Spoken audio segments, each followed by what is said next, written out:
নমামি গঙ্গে।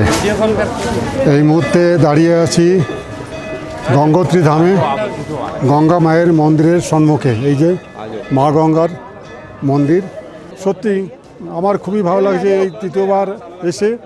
তবে আমি এবার এসেছি বিশেষ করে গোমুখ তপোবন যাওয়ার উদ্দেশ্য নিয়ে। তো মা গঙ্গার কাছে আমি করুণ প্রার্থনা করি আমরা যেন ভালোভাবে এই গোমুখ তপোবন টেক করে আবার মা গঙ্গার সম্মুখেই ফিরে আসতে পারি, এই কামনা করি মা গঙ্গার কাছে। হ্যাঁ, আমরা যেন ভালোভাবে ফিরে আসতে পারি। জয় মা গঙ্গা।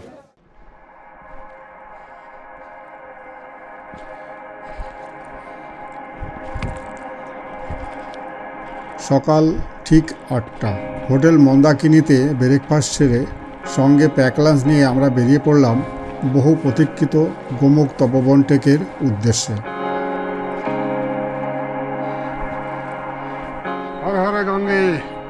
বন্ধুরা, আজকে 16 মে, ঠিক সকাল 8টা বাজে, আর আমরা গোমুখ তপোবনের টেক শুরু করে দিয়েছি। নিচেই এই যে গঙ্গোত্রী ধাম, আমরা অনেকটা উপরে উঠে এসেছি। শুরুর দিকে একটু চড়াই আছে, তারপরে আবার নর্মাল রাস্তা। এই প্রথম দিকেই সামান্য একটু চড়াই। চলুন, সঙ্গে থাকুন। রাপ্তার অ্যাডভেঞ্চারের সঙ্গে ছিলেন একজন অভিজ্ঞ গাইড, যিনি আগামী কয়েকদিন এই দুর্গম হিমালয় যাত্রায় আমাদের সঙ্গী হবেন। ঘড়িতে সকাল ঠিক 8টা। গঙ্গোত্রীর নির্মল বাতাসে ভেসে আসছে মন্দিরের ঘণ্টাধ্বনি আর হর হর মহাদেব জয়ধ্বনি। পেছনে রয়ে গেল পবিত্র গঙ্গোত্রী ধাম, আর সামনে অপেক্ষা করছে মা গঙ্গার উৎস গোমুখ এবং সাধক ঋষিদের তপস্যাভূমি তপোবন। মহাদেবের কৃপা আর মা গঙ্গার আশীর্বাদ নিয়ে শুরু হলো আমাদের জীবনের অন্যতম স্মরণীয় হিমালয় অভিযান। পিঠে রাকসাক, মনে একরাশ উত্তেজনা, আর চোখে হিমালয়কে আরও কাছ থেকে দেখার স্বপ্ন। চলুন, আপনাদেরও সঙ্গে নিয়ে শুরু করি গোমুখ তপোবন টেকের প্রথম অধ্যায়, গঙ্গোত্রী থেকে ভোজবাসা পর্যন্ত।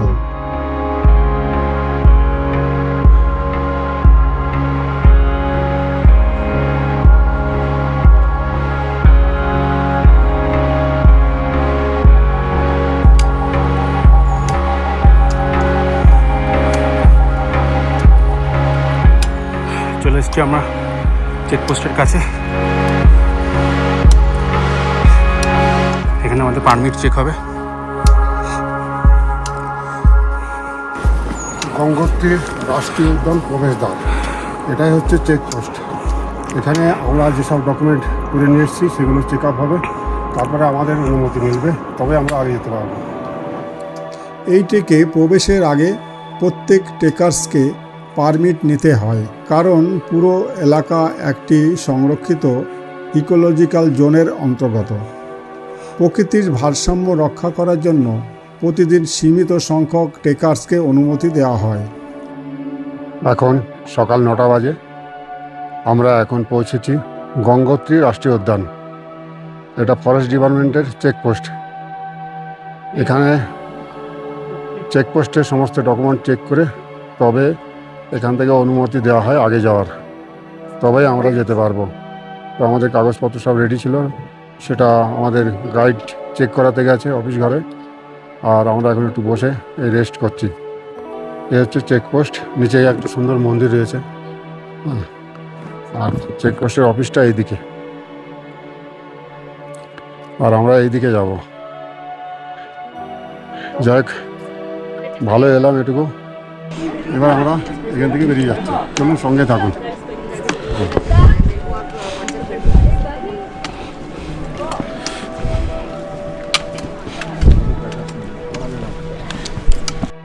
হিমালয়ের বুকে এমন কিছু জায়গা আছে যেগুলো শুধু একটি ডেস্টিনেশন নয়, বরং একটি অনুভূতি। গোমুখ এবং তপোবন ঠিক তেমনই দুটি নাম। বর্তমানে আমরা রয়েছি পবিত্র গঙ্গোত্রী ধামে। সমুদ্র পৃষ্ঠ থেকে প্রায় 10,200 ফুট উচ্চতায় অবস্থিত এই তীর্থস্থান শুধু ধর্মীয়ভাবেই গুরুত্বপূর্ণ নয়, বরং এখান থেকেই শুরু হয় ভারতের অন্যতম সুন্দর হিমালয়ান ট্রেক। পিঠে কত ভারী বোঝা দেখুন, আমরা তো তুলতেই পারবো না। এত বড় বোঝা নিয়ে ওরা হেঁটে এলো।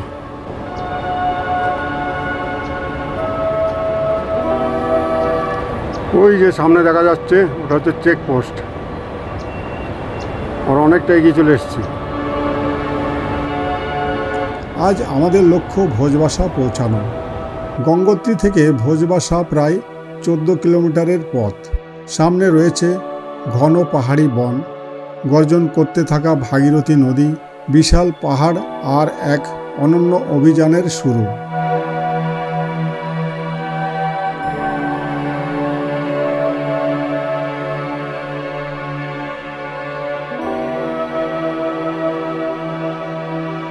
থেকে প্রায় 1-1.5 কিলোমিটার আরও চলে এসেছি। আর এখানে একটা সুন্দর বসার জায়গা রয়েছে। এতটা রাস্তার পরে এখানেই সর্বপ্রথম আমরা একটু বিশ্রাম নিচ্ছি, বেশি না 2-3 মিনিট। আর সেই ফাঁকে একটু ভিডিও বানিয়ে নিচ্ছি। তো এই দিকে আমাদের যেতে হবে। আমাদের গাইড এই যে দাঁড়িয়ে আছে। দূরে স্নো মাউন্ট পিকগুলো দেখা যাচ্ছে। দেখতে পাচ্ছেন কত সুন্দর আবহাওয়া আজকে, পুরো নীল আকাশ, এক চিলতে মেঘ নেই কোথাও। আর স্নো মাউন্ট পিকগুলো দূরের সমস্ত চূড়ায় বরফ জমে আছে। দূরের পাহাড়ের যত পাহাড়ের শৃঙ্গগুলো আছে সব শৃঙ্গতে কিন্তু অল্প কম বেশি বরফ রয়েছে। তো আমরা চেকপোস্ট থেকে প্রায় 1.5 কিলোমিটার রাস্তা চলে এসেছি আমার অনুমান। আর এখানে একটা শেড রয়েছে, এখানে আমরা একটু বসলাম। আবার আমরা এখান থেকে রওনা হয়ে চলে যাব এইদিকে। যাক, ঝিরঝির করে হাওয়া বইছে, কিন্তু ঠান্ডা নেই একদমই। আর ট্রেকিংয়ের সময় ঠান্ডা তো লাগে না, ঠান্ডা হয়তো আছে আমরা বুঝতে পারছি না। হ্যাঁ, আর ফ্রিজ খুলে ফেলতে হয়েছে, পুরো পিছনে গেঞ্জি ভিজে গেছে, পিছনের সাইডটা। যাই হোক, ভালোই লাগছে, আবহাওয়া সুন্দর আছে, খুব এনজয় করছি, খুব ভালো লাগছে। আপনারাও আমাদের ভিডিও দেখুন, এনজয় করুন, সঙ্গে থাকুন। টাওয়ার্স এক্সপি যারা এখনও সাবস্ক্রাইব করেননি, অতি সত্ত্বর দ্রুত টাওয়ার্স এক্সপি সাবস্ক্রাইব করে বেল বটনটা দাবিয়ে রাখবেন, তবেই তো ভালো ভালো ভিডিও দেখতে পারবেন। সঙ্গে থাকুন, ভালো থাকবেন। ऊपर कैसा मौसम कैसा? बढ़िया है, बर्फ मिला है? हाँ हाँ। कितना आप बर्फ कहाँ जा मिला? रहे हैं अभी? हाँ? आप कहाँ तक? तपोवन जाएंगे। आज आज नहीं, कल जाएंगे। आज कहाँ तक जा रहे हैं? भोजबासा। भोजबासा। हाँ हाँ, यहाँ से अच्छा कुछ है। अच्छा है, बढ़िया है। यहाँ से कुछ 10 ठंडा है, बढ़िया है। कहाँ जा रहे हो आप? भोजबासा तक जाएंगे आज।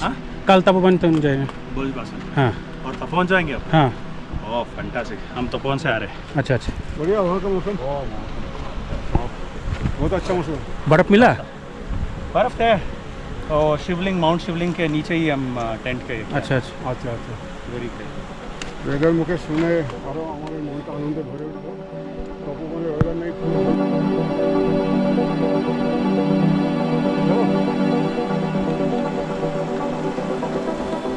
গঙ্গোত্রী শহরকে পিছনে ফেলে আমরা এখন ধীরে ধীরে এগিয়ে চলেছি পাহাড়ি ট্রেল ধরে।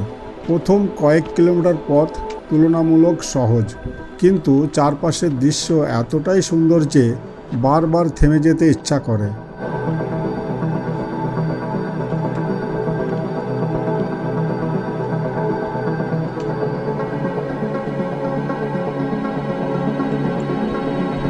ডান দিকে বয়ে চলেছে পবিত্র ভাগীরথী রিভার।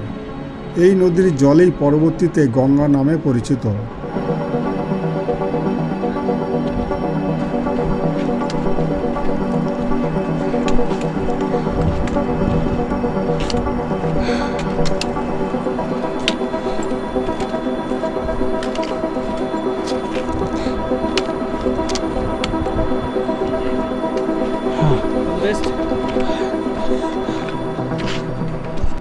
পাহাড়ের বুক চিরে তৈরি হওয়া এই ট্রেল বহু যুগ ধরে সাধু, তীর্থযাত্রী এবং অভিযাত্রীদের পথ দেখিয়ে এসেছে। প্রতিটি পদক্ষেপে অনুভব করা যায় হিমালয়ের বিশালত্ব। হর হর মহাদেব। এই গোমুখের পথে আমাদের এবার হচ্ছে দ্বিতীয়বার হচ্ছে। তবে গতবার তপবন আমরা যেতে পারিনি, এইবারে তপবন যাবো বলে সেই আশা নিয়ে বুক বেঁধেছি। হ্যাঁ, দেখা যাক, আপনাদের আশীর্বাদ আর ঈশ্বরের কৃপা যদি থাকে নিশ্চয়ই আমরা সফলভাবে তপবন টেক করে ফিরে আসতে পারবো আপনাদের কাছে। ভালো থাকবেন। হর হর মহাদেব। এখন বেশি কথা বলা যাবে না, ট্রেকিং করছি। হ্যাঁ, কথা কম, কাজ বেশি। অতীতে এই গোমুখ তপবন রুটে খুব কম মানুষই আসতো, ইদানিং কিন্তু বহু মানুষ বিভিন্ন রাজ্য থেকে এইসব জায়গায় ট্রেকিংয়ের জন্য আসে। এই আমাদের সব মালপত্র নিয়ে যাচ্ছে। হ্যাঁ, এদের দৌলতে আমরা এই ট্রেকিং করতে পারি। এরা না থাকলে আমরা কখনোই সাকসেস হতে পারতাম না।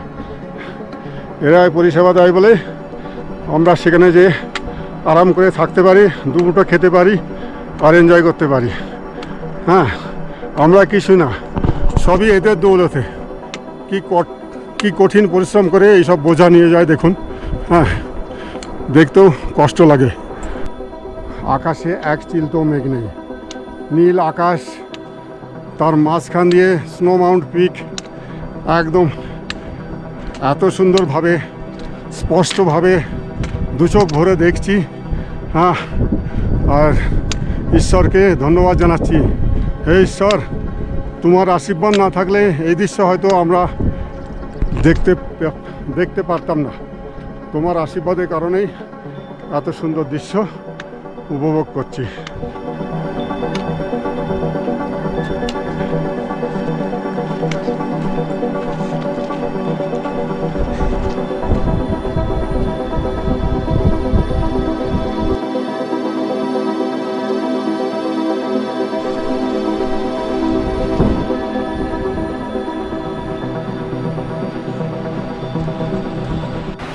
দেখতে পাচ্ছেন এই জায়গাটা কিন্তু প্রচুর বোল্ডার জোন। এইসব জায়গায় আবার পাথর করা, এইসব জায়গায় একটু সাবধানে চলতে হয়।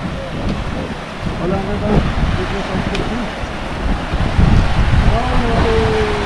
हर हर महादेव, हर हर महादेव। ये लोग नहा रहे हैं यहाँ पर, देखो पानी यहाँ से जा रहा है। चलो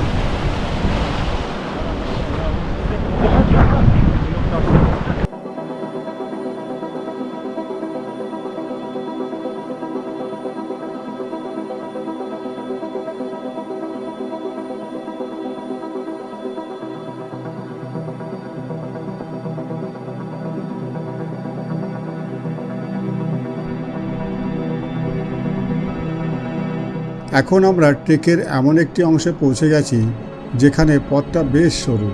একদিকে বিশাল পাহাড়ের পাথুরে দেওয়াল আর অন্যদিকে অনেক নিচে গর্জন করতে থাকা ভাগীরথী নদী। প্রতিটি পদক্ষেপ এখানে সাবধানে ফেলতে হয়, কিন্তু এমন রোমাঞ্চকর পথই গোমুখ তপোবন ট্রেককে একটা বিশেষ করে তোলে।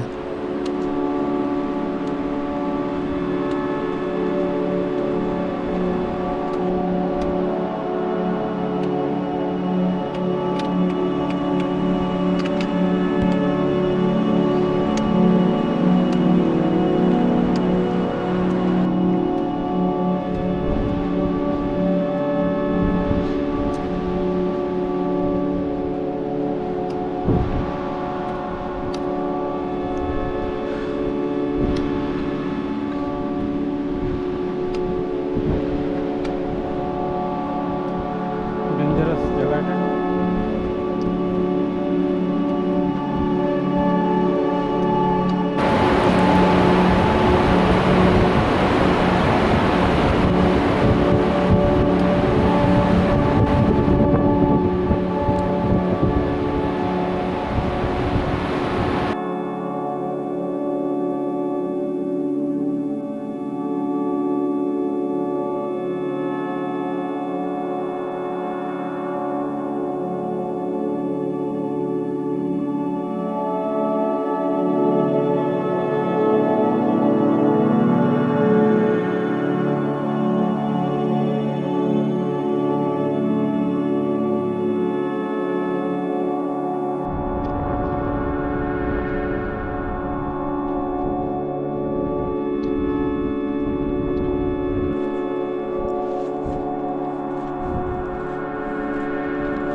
ওই দেখা যায় চিরবাসা। আমরা একদম চিরবাসার কাছাকাছি চলে এসেছি। একটা নদী পার করতে হবে, এখন নিচে নেমে আবার উঠতে হবে। এখন আমরা পৌঁছে গেছি চিরবাসা অঞ্চলে। চিরবাসা নামটির অর্থ পাইন ফরেস্ট। একসময় এই এলাকায় প্রচুর চির পাইন গাছ ছিল। যদিও বর্তমানে সংখ্যা কমে এসেছে, তবুও জায়গাটির সৌন্দর্য আজও অপরিবর্তিত। আমরা চিরবাসা এসে লাঞ্চ করলাম, কিছু সময় বিশ্রাম নিলাম, এখন আবার শুরু করছি আমাদের পরবর্তী টেক। তো চিরবাসা হচ্ছে চির গাছের মধ্যে বাসা, এই জন্য এর নাম হচ্ছে চিরবাসা। দেখতে পাচ্ছেন চারিদিকে সব চিরের গাছ, এর মধ্যে বাসা মানে থাকবার জায়গা, সেই কারণে এই জায়গাটার নাম হচ্ছে চিরবাসা।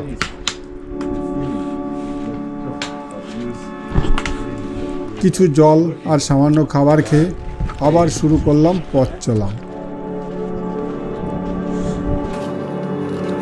এই হচ্ছে চিরবাসা, শুধু চির গাছের জঙ্গল। আর এই জায়গাটা কিন্তু যেতে খুব ভালো লাগছে, ছায়া আছে আর হাওয়া লাগছে না।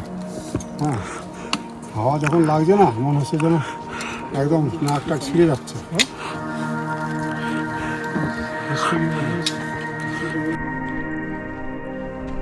चीरबासा में आपका स्वागत है।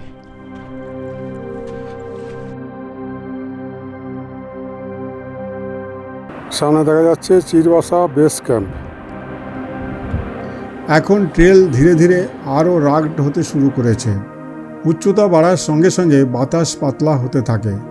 শরীরকে মানিয়ে নেওয়ার জন্য ধীরে ধীরে হাঁটা অত্যন্ত গুরুত্বপূর্ণ। এই ধরনের ট্রেকে স্পিড নয়, কনসিস্টেন্সি সবচেয়ে বড় বিষয়। পথের দুপাশে দেখা যাচ্ছে বিশাল পাথুরে ঢাল, গ্লেসিয়ার থেকে নেমে আসা ডেব্রিস আর অগণিত জিওলজিক্যাল ফরমেশনস। হাজার হাজার বছরের প্রাকৃতিক পরিবর্তনের সাক্ষী হয়ে দাঁড়িয়ে আছে এই পাহাড়গুলো।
যত সামনে এগোচ্ছি ভাগীরথী গ্রুপের তুষারাবৃত সিংহগুলো ততই স্পষ্ট হয়ে উঠছে।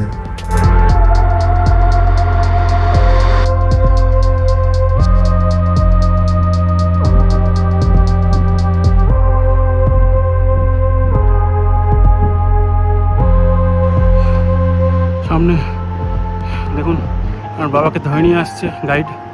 রকফল জোন, এটা খুব ডেঞ্জারাস, সবসময় পাথর পড়তেই থাকে এখানে, খুব সাবধানে আসতে হয়। আমি আগে চলে এসেছি।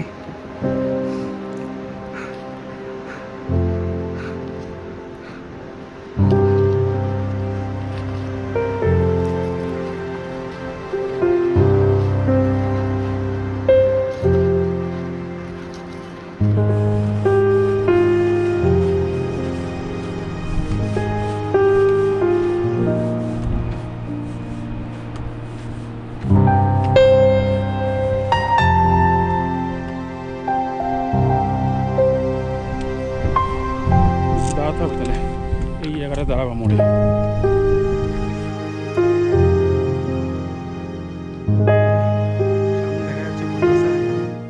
অবশেষে দীর্ঘ পথ চলার পর সামনে দেখা যাচ্ছে ভোজবাসা ক্যাম্প সাইট। চারপাশে বিশাল পর্বতশ্রেণী, সামনে ভাগীরথী রিভার আর মাথার উপর বিশাল আকাশ। ভোজবাসা নামটির উৎপত্তি ভোজপত্র গাছ থেকে। একসময় এই অঞ্চলে প্রচুর ভোজপত্র গাছ ছিল, যাদের বাকলে প্রাচীন ভারতীয় পাণ্ডুলিপি লেখা হতো। আজ সেই গাছের সংখ্যা কম হলেও নামটি ইতিহাসের সাক্ষী হয়ে রয়ে গেছে। এই হচ্ছে আমাদের গন্তব্যস্থল ভোজবাসা। ঠিক বেলা ডোবার মুখে এসে আমরা পৌঁছালাম। হর হর মহাদেব। এই জায়গার নীরবতা ভাষায় প্রকাশ করা কঠিন। শহরের শব্দ নেই, যানবাহনের শব্দ নেই, শুধু বাতাসের শব্দ, নদীর শব্দ আর প্রকৃতির নিজস্ব সঙ্গীত। আগামীকাল আমাদের জন্য অপেক্ষা করছে এই ট্রেকের সবচেয়ে এক্সাইটিং অংশ, গোমুখ গ্লেসিয়ার এবং স্বপ্নের তপবন। কেমন হবে সেই পথ, কতটা কঠিন হবে গ্লেসিয়ার ক্রসিং, সেসব দেখতে অবশ্যই সঙ্গে থাকুন ট্রাভার্স এক্সপির পরবর্তী এপিসোডে। আমরা যাব জিএনভিএনকে ছাড়িয়ে একদম শেষ সীমানায়।